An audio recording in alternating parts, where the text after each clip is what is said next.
Hi, I'm Tim. Welcome to Watchbox, and thanks for logging on. If you love this watch, email me, tmosso at thewatchbox.com, your purchase and pricing email question line for buying this or any watch you see here on our website, our social media, or our channel. It's in the description below, tmosso at thewatchbox.com to buy this watch. Today we're discussing an M series circa 2008 5-digit Rolex Oyster Perpetual Submariner, reference 16610, a timepiece in 904L highly anti-corrosive stainless steel with a bracelet to match. It features the 93250 solid end-link bracelet, as well as the solid lugs that characterized the final run of these old 5-digit Submariners. Functionally, it's also quite contemporary. Throwing the watch on the wrist, 40 millimeters looks and feels right, but it's not the super case. You can see it's not as squared off at the ends of the lugs. So it's a real 40 millimeters, a watch that looks and feels its rated size. It's only 12.8 millimeters thick, which means, as you can see in this cuff shot, it will slide underneath the sleeve. Here's the over the top, and then here's the down the barrel. From lug to lug, the watch measures 47.6 millimeters. If you include the solid end links of the 93-250 bracelet, then it's a still manageable 50.5 millimeters across the wrist with a 20 millimeter spacing between the lugs. Taking a look at the bracelet, it's an interesting fusion of past and present Rolex. So you've got those solid end links, but you also have hollow center links. So there's a little bit of Rolex rattle here, but it hasn't lost any of its structural integrity, as it's still as tight as the day it left Geneva.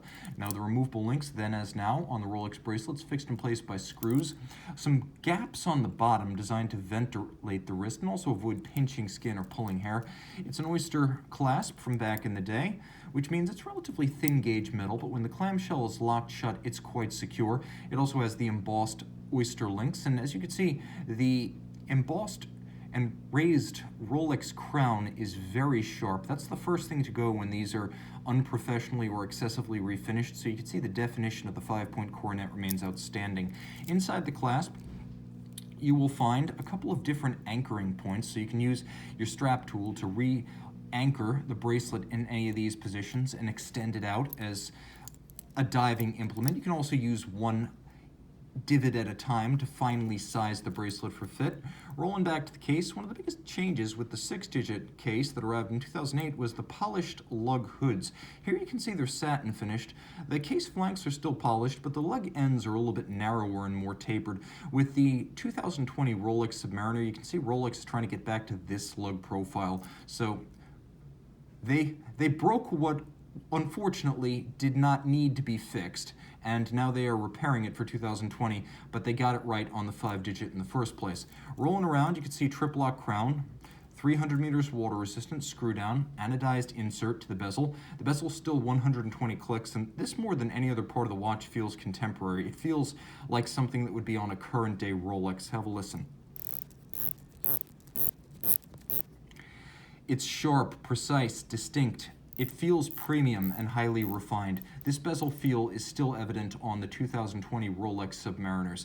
Now there is a sapphire cap to the pearl. Rolex always went a little bit further than necessary with this particular component, so it's particularly durable. Line up the pearl with the minute hand. You have an impromptu 0 to 60 minute timer.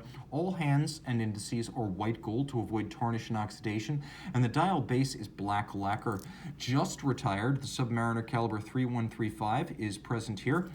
31 joules, automatic winding, 48-hour power reserve, 5-position adjustment, COSC chronometer, stop seconds, and a quick set date. It features a full balance bridge and a free sprung index for shock resistance, a jeweled staff, bidirectional winding, and Teflon-coated reversing wheels for smooth, silent winding. It beats away at 4 hertz or 8 beats per second, and it has a 5-position adjustment to earn a COSC chronometer certification. The 5-position adjustment is made possible thanks to a concentrically beating handmade Breguet overcoil hairspring that allows the watch to keep excellent time and achieve outstanding isochronism in any orientation with respect to gravity. It is a technically adept, tough, reliable, and very accurate movement constructed entirely in-house.